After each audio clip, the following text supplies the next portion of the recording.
Welcome back आपका next video में। और इस वीडियो में आपको जैसे जानकारी है कि गुडविल से रिलेटेड हम आगे के टॉपिक डिस्कस करेंगे।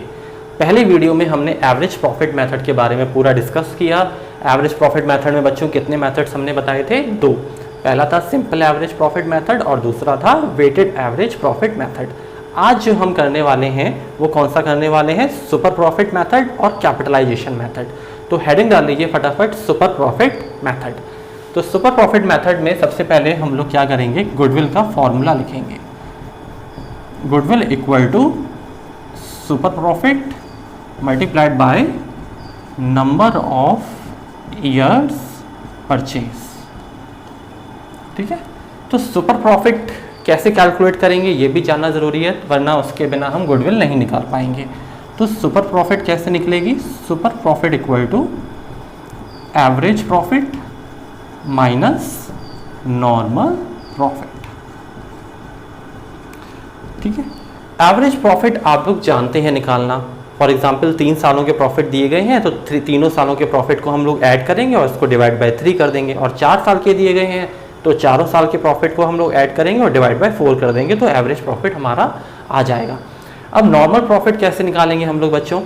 नॉर्मल प्रॉफिट का भी फॉर्मूला है, उसको आप लिखेंगे normal profit equal to average capital employed.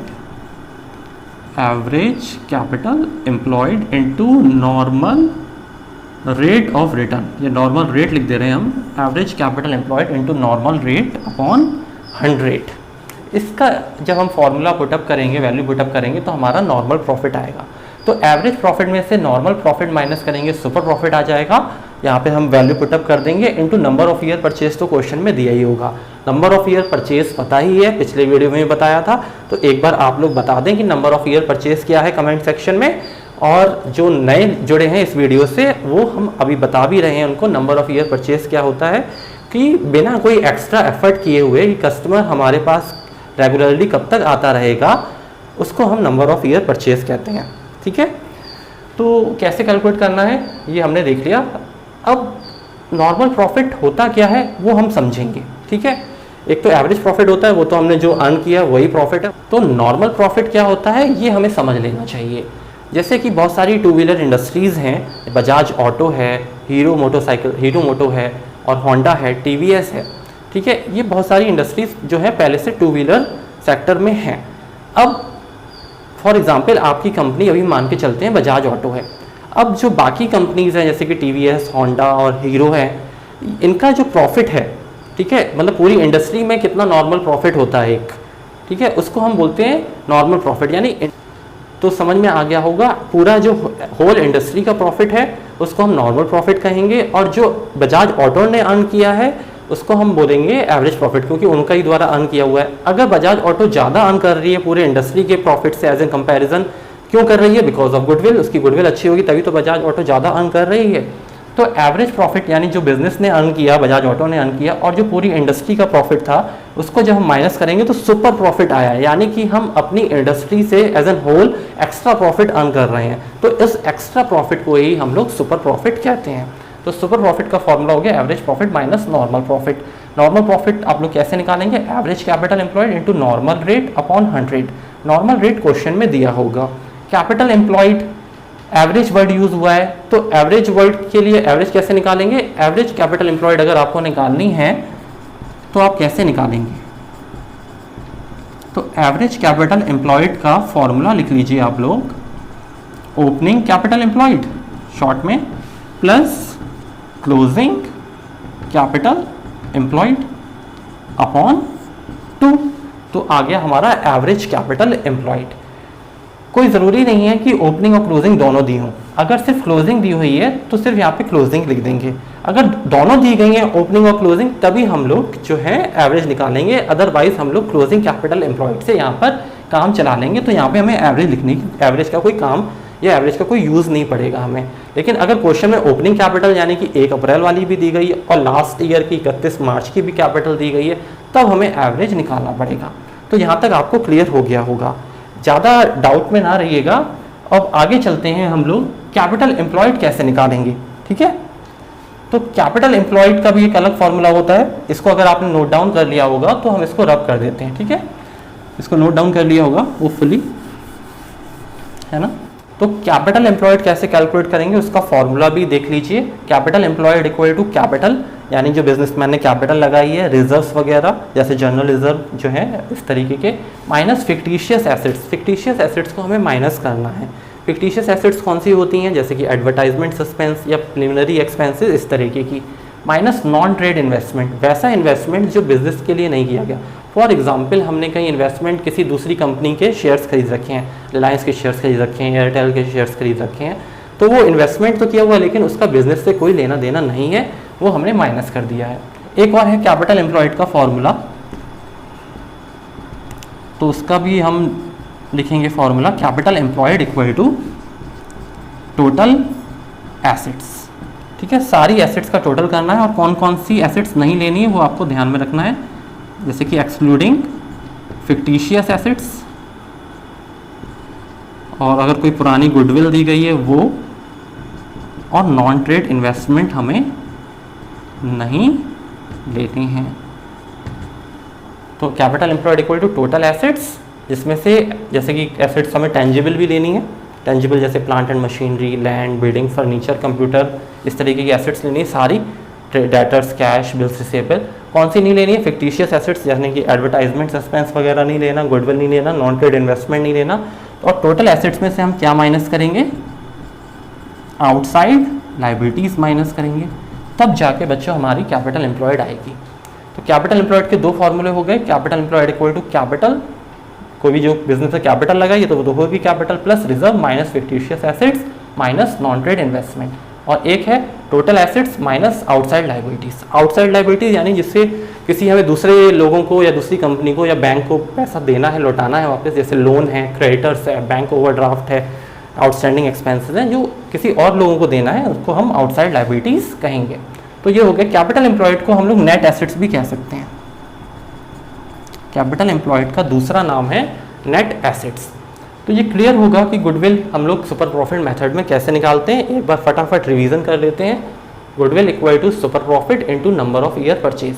अब प्रॉब्लम आएगी सुपर प्रॉफिट कैसे निकालेंगे, ये हमने आपको अभी बताया, लेकिन फिर से रिवाइज करते हैं। सुपर प्रॉफिट कैसे निकलेगा, average profit minus normal profit. Normal profit हम लोग कैसे कैलकुलेट करेंगे, average capital employed into normal rate of return upon 100, ठीक है। अब प्रॉब्लम आएगी कैपिटल एम्प्लॉयड कैसे निकलेगी, एवरेज कैपिटल एम्प्लॉयड कैसे निकलेगी, opening capital employed plus closing capital employed upon 2। ये हमें तब करना है जब ओपनिंग भी दी हो और क्लोजिंग भी दी हो। अगर नहीं दिया है तो हमें एवरेज नहीं करना है, सिर्फ क्लोजिंग से काम चला लेना है। अब कैपिटल एम्प्लॉयड कैसे निकालेंगे, कैपिटल एम्प्लॉयड यानी जो बिजनेस में हमने कैपिटल लगा रखी है, एम्प्लॉय कर रखी है, तो capital plus reserve minus fictitious assets minus non trade investment. और दूसरा तरीका भी है कैपिटल एम्प्लॉयड निकालने का, टोटल एसेट्स, कौन सी एसेट्स नहीं लेनी, गुडविल, नॉन ट्रेड इन्वेस्टमेंट और फिक्टिशियस जैसे कि non trade investment, sorry fictitious जैसे एडवर्टाइजमेंट सस्पेंस नहीं लेना, minus outside liabilities, creditors, outstanding expenses, bank overdraft, bills payable, bank loan, इस तरीके की चीज़ें हमें माइनस कर देनी है। तो आपको पहले भी फॉर्मूला पढ़ा होगा 11th में, एसेट्स में से जब लाइबिलिटीज़ माइनस करेंगे तो क्या आएगा, कैपिटल आएगा, वही फॉर्मूला है ये। तो इस तरीके से जब हम कैलकुलेट करेंगे तो हमारा सुपर प्रॉफिट मेथड से गुडविल हमारी आ जाएगी। अब हम लोग तीसरा मेथड करेंगे, कौन सा, कैपिटलाइजेशन मेथड। तो दो मेथड्स हो गए, अब तीसरे मेथड पे आते हैं। तीसरा मेथड है हमारा कैपिटलाइजेशन मेथड, उसमें भी दो होते हैं। अभी हम पहला देख रहे हैं capitalisation of average profit method.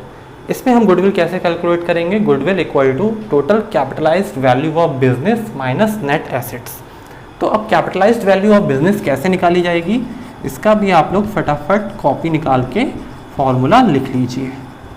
Capitalised value of business, capitalised value of business कैसे निकालते हैं, देखिए, average profit into 100 upon normal rate of return. Normal rate of return का मतलब हमारी जो जिस इंडस्ट्री में हम काम कर रहे हैं उनका जो प्रॉफिट अर्न करने का रेट है वो कितना होता है, उसे हम नॉर्मल रेट ऑफ रिटर्न कहेंगे। तो इस तरीके से जब हम फॉर्मूला पुटअप करेंगे तो हमारी कैपिटलाइज्ड वैल्यू ऑफ बिजनेस आ जाएगी। नेट एसेट्स कैसे निकालते हैं ये अभी हमने बताया था, क्या बताया था, कैपिटल एम्प्लॉयड को ही हम लोग नेट एसेट्स कहते हैं। फिर भी हम लोग चलो लिख लेते हैं नेट एसेट्स का फॉर्मूला। अगर आपने ध्यान से देखा हो पीछे वीडियो जो निकल चुका है पार्ट, तो आप बता सकते हैं। तो कैसे क्या लेंगे, टोटल एसेट्स। हाँ, अब आपको ध्यान रखना है एसेट्स में कौन कौन सी चीज़ें नहीं लेनी है, जैसे कि फिक्टिशियस नहीं लेनी है, ठीक है, फिक्टिशियस नहीं लेनी एसेट्स, और गुडविल नहीं लेनी, जो पुरानी गुडविल अगर दी होगी किसी वजह से, और नॉन ट्रेड इन्वेस्टमेंट नहीं लेना है। ये बड़ा ध्यान से आपको समझना है। तो टोटल एसेट्स में से क्या माइनस करेंगे, आउटसाइड लायबिलिटीज़ माइनस करेंगे, तो क्या आ जाएगा हमारा, नेट एसेट्स आ जाएगी। तो कैपिटलाइज्ड वैल्यू ऑफ बिजनेस इस तरीके से निकाला, नेट एसेट्स हमने ऐसे निकाली। तो कैपिटलाइज्ड वैल्यू ऑफ बिजनेस में से नेट एसेट्स माइनस करेंगे तो गुडविल हमारी आ जाएगी। अब जो सेकंड मेथड होने वाला है कैपिटलाइजेशन मेथड के अंडर ही, वो क्या है, capitalisation of super profit method. तो यहाँ पे एवरेज हटा के क्या कर देते हैं हम लोग, सुपर प्रॉफिट मेथड कर देते हैं। तो फटाफट आप लोग क्या करेंगे, जो यहाँ पे हेडिंग डालेंगे बी पॉइंट, दूसरा है कैपिटलाइजेशन मेथड में capitalisation of super profit method. इसमें भी हम गुडविल का फॉर्मूला लिख लेते हैं, goodwill equal to super profit into 100 upon normal rate of return, ठीक है, super profit into 100 upon normal rate of return. अब आप मुझसे मत पूछिएगा कि सुपर प्रॉफिट कैसे निकालते हैं, क्योंकि पहले ही अभी बता दिया है, ठीक है। अगर आपको फिर भी डाउट है तो अभी फिर से एक्सप्लेन होने वाला है। तो सुपर प्रॉफिट कैसे निकालेंगे, हाँ अब आप ही बताएं, सुपर प्रॉफिट कैसे निकालेंगे, अभी बताया था, average profit minus normal profit. Average तो क्वेश्चन में आप एवरेज प्रॉफिट तो निकालना जानते ही हैं। नॉर्मल प्रॉफिट कैसे निकालेंगे ये भी अभी बताया था जब हमने सुपर प्रॉफिट मेथड में पूरा एक्सप्लेन किया था। तो नॉर्मल प्रॉफिट कैसे निकलेगा, capital employed into rate upon 100। तो इस तरीके से हम लोग गुडविल जो है दोनों मेथड से कैपिटलाइजेशन के निकाल सकते हैं, capitalisation of average profit method, capitalisation of super profit method. तो इस तरीके से इस पूरे चैप्टर में 3 फॉर्मूलेस यानी 3 मेथड्स हैं, जो कि पहला था एवरेज प्रॉफिट मेथड, उसके अंदर 2 थे, सिंपल और वेटेड एवरेज प्रॉफिट मेथड। फिर दूसरा था सुपर प्रॉफिट मेथड और तीसरा था कैपिटलाइजेशन मेथड। कैपिटलाइजेशन में भी कितने थे बच्चों, 2, capitalization of average profit method और capitalization of super profit method. तो ये सारे फॉर्मूले प्रॉपर नोट डाउन करिएगा और इससे रिलेटेड क्वेश्चंस आप लोग करिएगा। कहीं भी डाउट होगा तो आप हमसे पूछ सकते हैं कमेंट सेक्शन में। अगले वीडियो के लिए तैयार रहिए और तब तक जुड़े रहिए खत्री कॉमर्स क्लासेस के साथ।